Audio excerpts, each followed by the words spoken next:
For centuries, urban dwellers have escaped the hustle and bustle of city life to natural preserves and parks, ideally located in close proximity to the city.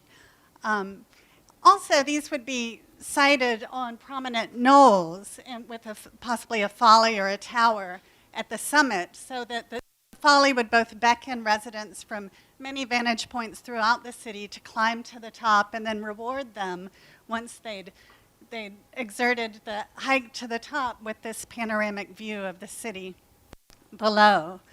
Today we have, in the 21st century, we are beginning to have an expanded understanding of the roles of parks and open space networks in the city.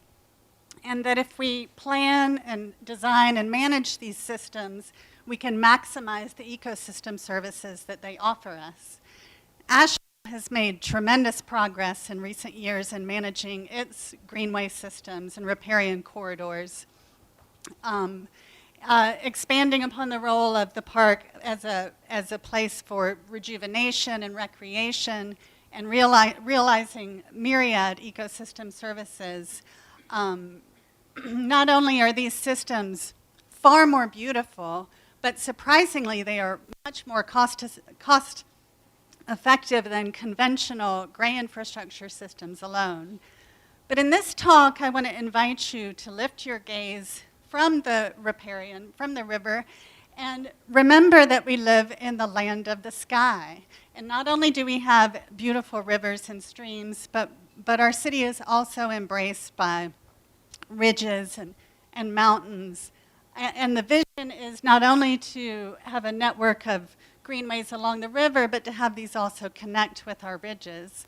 So we can look for inspiration to many cities throughout the world with fantastic overlook parks like Asheville that invite you to have a exhilarating climb to the top and reward you with a beautiful promenade at the summit.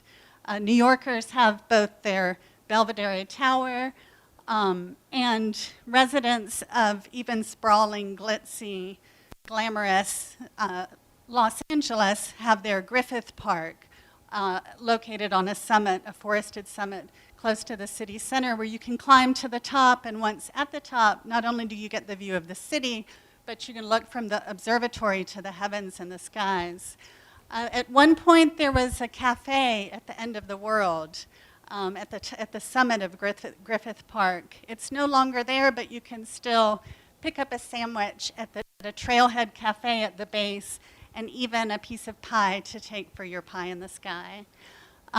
So what opportunities do we have in Asheville? One really promising, beautiful vision is for Beaucatcher Ridge. And if you are not familiar with Beaucatcher Ridge, where it's located, you very likely have driven through it, through the tunnel on Tunnel Road.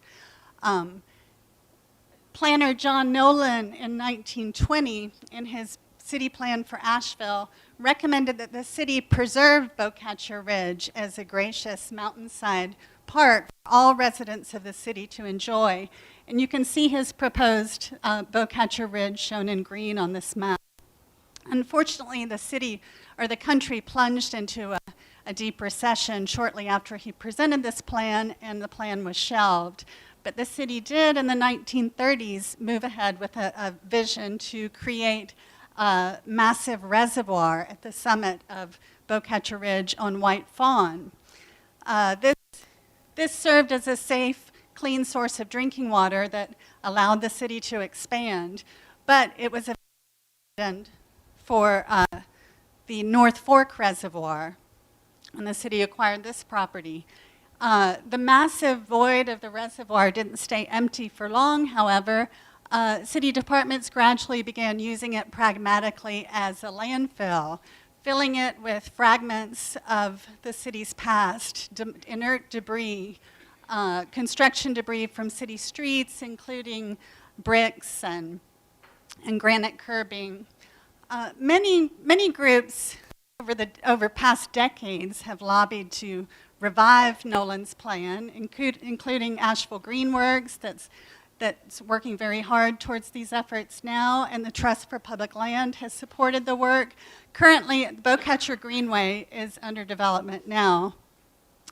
So here are just some ideas for what might happen on White Fawn. What if we were to have a tower on White Fawn where you could have a better view of the city? You could see it from a distance from different vantage points. It could call out to other beautiful towers that we have across the landscape.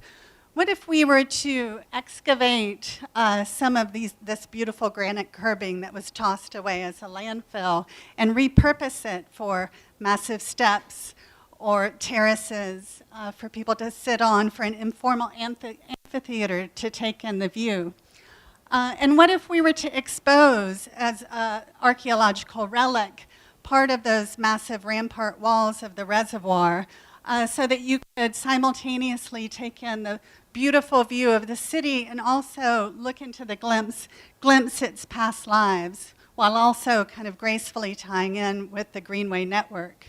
And somewhat fantastical and whimsical, but what if we were also to have some scale model replicas of Asheville's sister city towers, the sister cities in Russia and France and Mexico, and we invited artists and artisans in our city to work with these artists and architects and artists in other cities.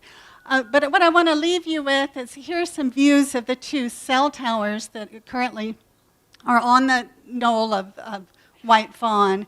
And I hope that when you see these, when you notice these, you will start to see them, and they will help you become oriented